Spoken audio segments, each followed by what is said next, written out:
to protect your soul.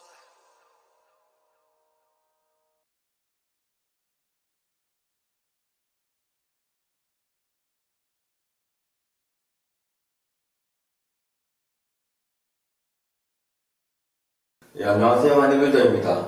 저는 이제 신혼여행을 다녀와서 일상에 복귀하려고 노력하고 있습니다. 오늘은 새벽에 출근하기 전에 팔 운동을 좀 하고 갈까 합니다. 팔이 좀 탄 편인데 이게 화면에는 담길지 잘 모르겠네요. 네, 바로 시작하도록 하겠습니다.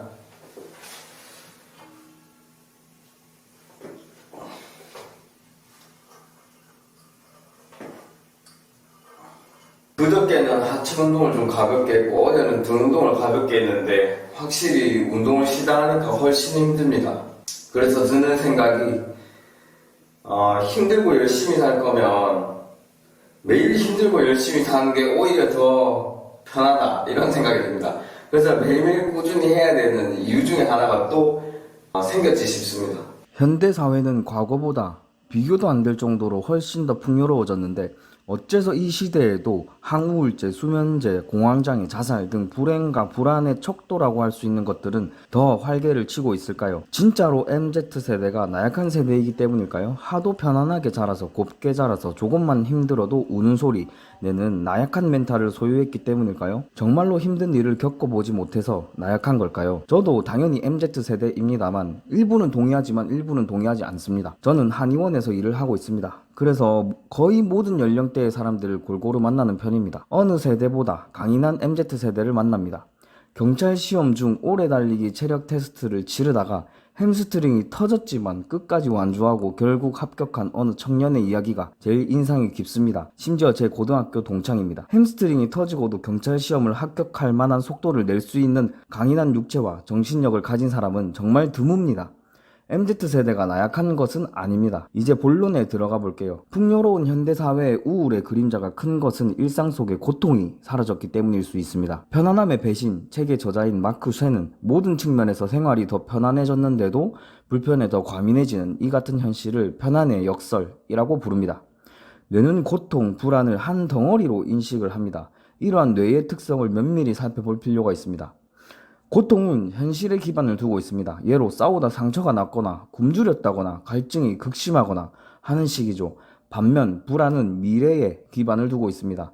만약 싸우다 상처가 나면 어떡하지? 지금은 배가 부르지만 식량이 고갈되면 어떡하지? 저 하천이 메마르면 어떡하지? 하는 식이죠. 아시다시피 인류의 역사 속에서 지금처럼 인류가 풍요로운 적은 없습니다. 그러기에 원래 인류는 진화생물학적으로 세팅이 되기를 고통이 사라지면 불안하게 되어 있습니다. 지속적으로 의식주가 안정적으로 제공되는 삶을 살아왔지 않았으니까요.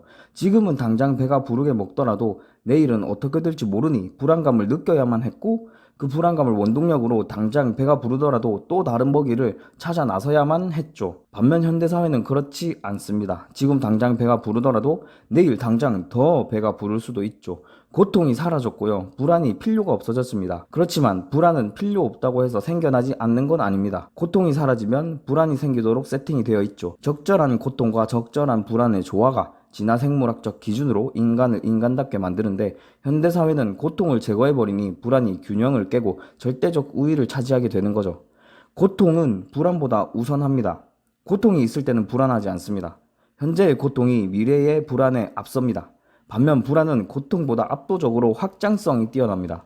현재의 고통은 즉각적입니다. 아프면 아픈 거고 배고프면 배고픈 겁니다.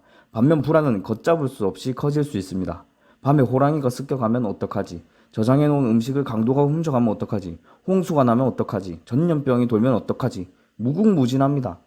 고통이 사라지면 그 자리를 불안이 차지합니다. 불안이 필요가 없더라도 불안은 생깁니다. 그렇기 때문에 현대사회는 풍요롭지만 우울한 겁니다. 이 시대에 태어난 MZ세대는 고통이 사라지고 불안이 압도하는 환경 속에서 자란 겁니다. 오히려 더 힘든 삶을 살고 있을지 모릅니다. 고통은 사라졌지만 무궁무진한 확장이 가능한 불안 속에서 살고 있으니까요. 세세하게 더 이야기하고 싶지만 기회가 되면 또 더 이야기하겠습니다. 우리는 고통과 불안을 명확하게 구분해야 합니다. 고통을 반드시 피해야만 하는 것으로 인식해서는 안 됩니다. 저는 헬창이라는 단어를 처음에는 싫어했지만 지금은 나쁘지 않게 봅니다. 고통을 마주하고 받아들이는 사람들이죠. 조금 무식한 뉘앙스가 있어서 아쉽지만 괜찮습니다. 다시 본론으로 돌아와 우리는 고통을 만들어서 마주해야 합니다. 적극적으로 운동을 해야 하고요. 공부를 해야 하고요. 일을 해야 합니다. 물론 생산적인 고통을 이야기합니다. 그것은 각자 본인이 찾아내야 할 인생의 방향이겠죠. 그리하여 불안이 증식할 여지를 빼앗아야 합니다. 제 결론은 이겁니다. 고통이 사라지면 불안이 생기므로 생산적 고통을 찾아 적극적으로 맞이함으로써 우리는 진정한 의미에서 더 행복할 수 있다. MZ세대는 고통을 겪지 않은 나약한 세대가 아니라 불안함에 힘든 세대일 뿐이고 어느 세대와 마찬가지로 강인한 잠재력을 갖고 있으며 생산적인 고통을 마주할 기회를 잡는다면 오히려 더 위대해질 수 있습니다. 예, 감사합니다.